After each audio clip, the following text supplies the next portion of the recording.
Hello అండి, welcome to our channel Teju's పదాల పదనిసలు. ఈరోజు మనం వినబోతున్న సిరీస్ చలి నివసమై. ఇంకా ఆలస్యం చేయకుండా మన సిరీస్లోకి వెళ్ళిపోదామా? చలి నివసమై పార్ట్ 337. నీ మాటలు నేను నమ్మను అర్హంత్. నువ్వు కావాలనే నా కూతురు మీద నిందలు వేస్తున్నావు. నా కూతురు నిన్ను ప్రాణంలా ప్రేమించింది. నీ పెళ్లి జరిగినప్పుడు అది ఎంతలా బాధపడిందో నాకు తెలుసు. చచ్చిపోవడానికి కూడా ప్రయత్నించింది. అలాంటి నా కూతురు మీద నిందలు వేస్తే నేను ఎలా నమ్ముతాను అర్హంత్? నువ్వు స్వీటీని మాయం చేసి మాకు నీ మీద అనుమానం రాకుండా ఉండడానికి ఇలా చేస్తున్నావు. మర్యాదగా నా కూతురు ఎక్కడ ఉందో చెప్పు. జీవిత అర్హంత్ ముందుకు వెళ్ళి ఆవేశంగా అడిగింది. అరే, నేను నిజమే చెప్తున్నాను అత్త. నా మాటలు నీకు నమ్మడానికి కష్టంగా ఉన్నా అదే నిజం. ప్రూఫ్ లేకుండా నేనేమీ మాట్లాడినత్త. కావాలంటే మీరే చూడండి అని అభి ముందు చెయ్యి చాపగానే అభి ఫోన్ అర్హంత్ చేతిలో పెట్టాడు. ఆ ఫోన్లో ఒక వీడియో చూపించాడు అర్హంత్. అందులో స్వీటీ, జేమ్స్ ఇద్దరు డ్యాన్స్ చేస్తూ 1 నిమిషం తర్వాత కిస్ చేసుకునే వీడియో కనిపించగానే, అబద్ధం, నా కూతురు ఎప్పటికీ అలా చేయదు, నువ్వే ఇదంతా చేస్తున్నావు, ఈ పెళ్లి తప్పించడానికి నాటకం ఆడుతున్నావు ఆవేశంగా అరిచింది జీవిత. అమ్మా, స్వీటీ గురించి నీకు తెలుసు కదా, తను ఎప్పుడైనా అలాంటి పని చేసిందా? తనను నువ్వే కదా పెంచింది, దాని గురించి నాకన్నా నీకే బాగా తెలుసు కదా అని తల్లి చేతులను పట్టుకుని అడిగింది జీవిత. నువ్వు ఆవేశపడకు జీవిత, ఇదంతా కావాలని వాళ్ళు ఆడుతున్న నాటకం. స్వీటీ అలా ఎప్పటికీ చేయదు అంది రాజేశ్వరి కూడా నమ్మకంగా. ఓ, మీకు చాలా నమ్మకంగా ఉన్నట్టుంది. మరైతే ఇప్పుడు స్వీటీ ఎక్కడుందో చెప్పండి అన్నాడు అర్హంత్. అది నువ్వే చెప్పాలి అర్హంత్, రాజేశ్వరి సీరియస్గా చూస్తూ అడిగింది. నాకు మీలాంటి బుద్ధులు లేవు. మనుషుల్ని, వాళ్ళ ప్రాణాలని అడ్డు పెట్టుకుని పబ్బం గడపడం నాకు చేత కాదు. స్వీటీని నేనేం చేయలేదు, కానీ అది ఎక్కడుందో నాకు తెలుసు అని చెప్పాడు అర్హంత్. ఎక్కడ ఉందో చెప్పు అర్హంత్, జీవిత గబగబా ముందుకొచ్చి అడిగింది. నాకేంటత్తా చెప్తే సైడ్ స్మైల్తో అడిగాడు అర్హంత్. జీవిత అయోమయంగా చూస్తుంటే, పిల్లలు ఎక్కడున్నారో చెప్పత్తా, స్వీటీ ఎక్కడ ఉందో చెప్తాను, నువ్వు వెళ్ళి స్వీటీని తెచ్చుకో, నేను వెళ్ళి పిల్లల్ని తీసుకొస్తాను, మన ప్రాబ్లం క్లియర్ అన్నాడు అర్హంత్. తెలివిగా మాట్లాడుకో అర్హంత్, నువ్వు నేను చెప్పింది చేయకపోతే ఆ పిల్లలు ఒక్కరు కూడా ప్రాణాలతో తిరిగిరారు. నువ్వు ఒక్కరిని కూడా కాపాడలేవు అంది రాజేశ్వరి.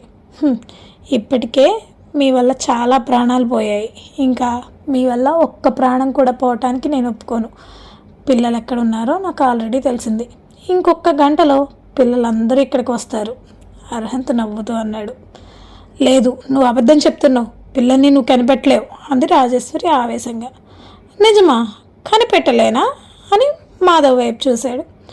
ఒక్క 10 నిమిషాలు చాలు బావా అని బయటకు వెళ్ళిన మాధవ్ సరిగ్గా 10 నిమిషాల తర్వాత లోచనాన్ని వెంట పెట్టుకుని వచ్చాడు. అది చూసిన రాజేశ్వరి షాక్ అయ్యి కళ్ళు పెద్దవి చేసుకుని చూస్తుంటే, నా భార్య త్రిలోచనాదేవి, నువ్వు కిడ్నాప్ చేసిన నా భార్య అన్నాడు గర్వంగా రాజేశ్వరీదేవి కళ్ళల్లోకి చూస్తూ. అబద్ధం, నేను చూసేది అబద్ధం, తను త్రిలోచన కాదు, పిచ్చిదానిలా అంది రాజేశ్వరి. లోచన నుదుటి మీద ముద్దు పెట్టి, చెప్పానా నేను ప్లాన్ చేస్తే తిరుగు ఉండదు అని, నువ్వే అనవసరంగా కంగారు పడ్డావు. రాజేశ్వరిని ఏమాత్రం పట్టించుకోకుండా లోచనతో మాట్లాడుతున్నాడు అర్హంత్. అత్తయ్య గొంతు మీద అలా కత్తి పెట్టేసరికి భయం వేసింది బావా అంది లోచన. అక్కడే ఈ ముసలిదాన్ని తక్కువ అంచనా వేశాడు బావ. నిజానికి మేమందరం కూడా నిన్ను అడ్డు పెట్టుకుంటుందని ఊహించాం, కానీ ఈ ముసలిది తెలివిగా అతని అడ్డు పెట్టుకుని నిన్ను లాక్ చేసింది అక్క.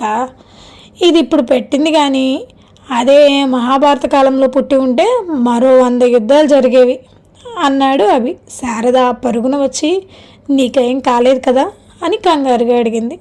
నేను బాగానే ఉన్నాను అత్తమ్మ, మీరు టెన్షన్ పడకండి, పిల్లలు కూడా సేఫ్గా ఉన్నారు అంది లోచన నవ్వుతూ. లోచన నుదుటి మీద ముద్దు పెట్టి, నాకు ఇంకా ఎలాంటి దిగులు లేదు, నా కొడుక్కి అంతా గుర్తొచ్చేసింది కదా, ఇంకా అన్నీ వాడే చూసుకుంటాడు అని చెప్పింది ఆవిడ సంతోషంగా. సంబరపడకు శారదా, ఈ సంతోషాలని నేను నిలవనివ్వను అంది కోపంగా గన్ పట్టుకుంది రాజేశ్వరి. ఆ గన్లో బుల్లెట్స్ లేవు మేడం అంటూ ముందుకు వచ్చాడు కాసిం. నువ్వు కూడా నన్ను మోసం చేసావు కదా, కోపంగా అడిగింది రాజేశ్వరి.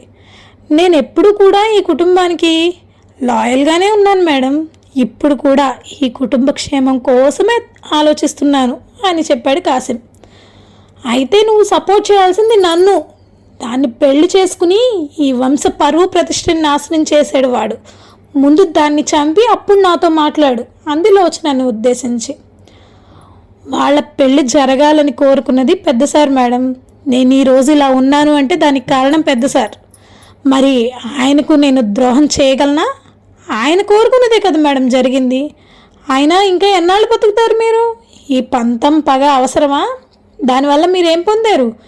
మీ భర్త ప్రేమ మీకు దక్కలేదు, మీ కొడుకు ఎటు వెళ్ళాడో కూడా తెలియదు, మీ కూతురు జీవితం అలా ఉంది. ఇంకా ఎందుకు మేడం ఈ పంతం? మీ తరం అయిపోయింది, మీ పిల్లల జీవితాలు నాశనం అయిపోయాయి. కనీసం మీ మనవడి జీవితం అయినా సంతోషంగా ఉండనివ్వండి అన్నాడు కాసిం.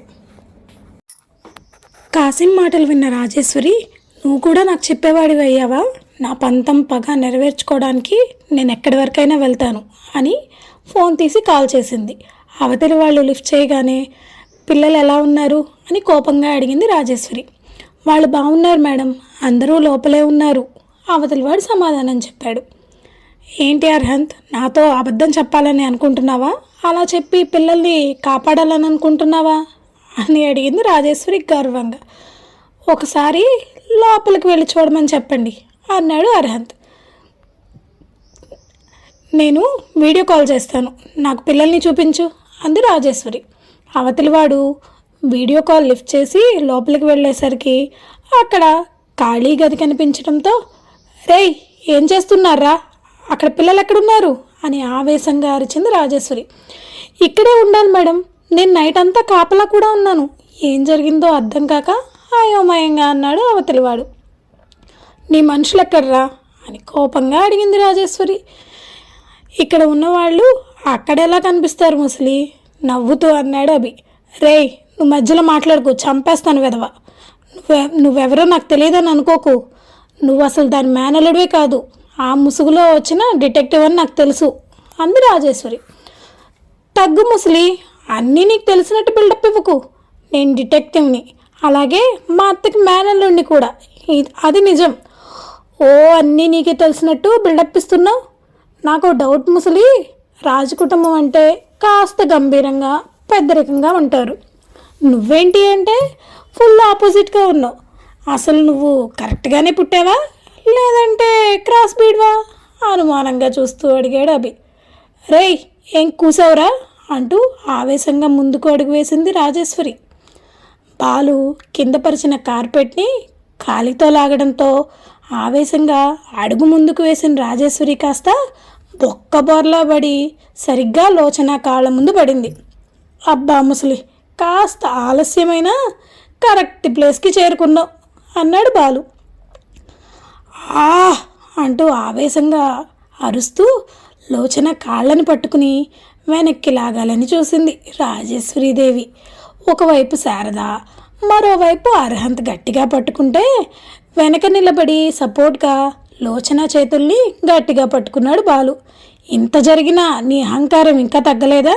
ఛీ, అసలు నువ్వు మనిషివేనా అసహ్యంగా అన్నాడు అర్హంత్. అవును, నేను మనిషిని కాదు, నేను అనుకున్నది సాధించి తీరుతాను. నన్ను గెలవాలని మీ తాతయ్య రాసిన వీలునామాని చల్లనివ్వను, అసలు నీకు పిల్లలే పుట్టనివ్వను అని ఆవేశంగా లేచి లోచన పొట్ట మీద తన్నాలని చూసింది. కానీ శారద ఆవిడని కొట్టిన దెబ్బకి నోరు తెరుచుకుని చూసింది. చంపేస్తాను ఇంకొక అడుగు ముందుకు వేసిన.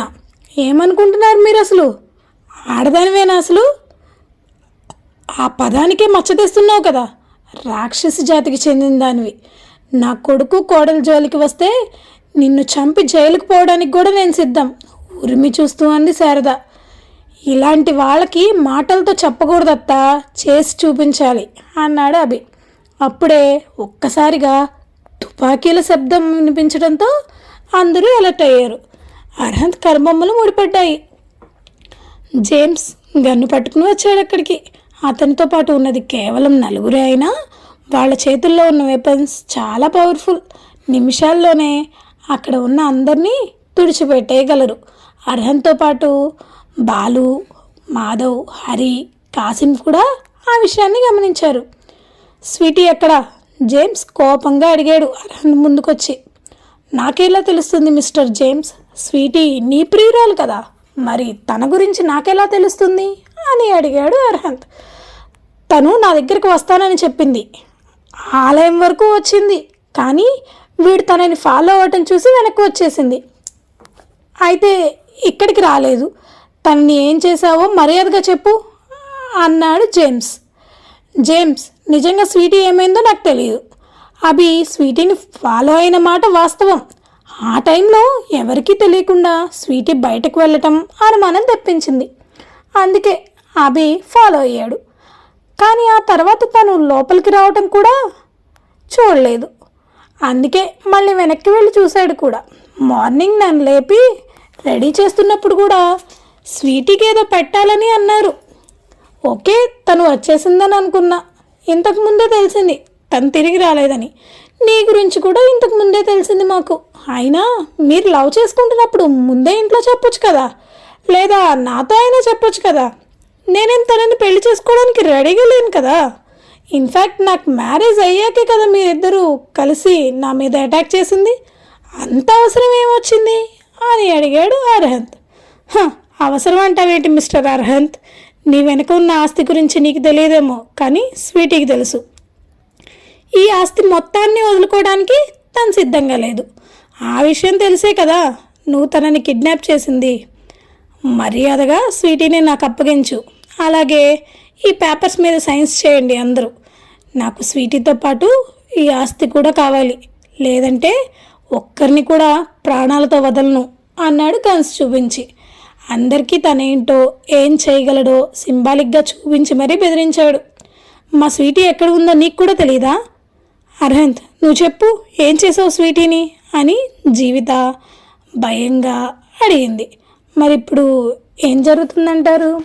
తెలుసుకోవాలి అంటే మరో అప్డేట్ వరకు వేచి ఉండాల్సిందే.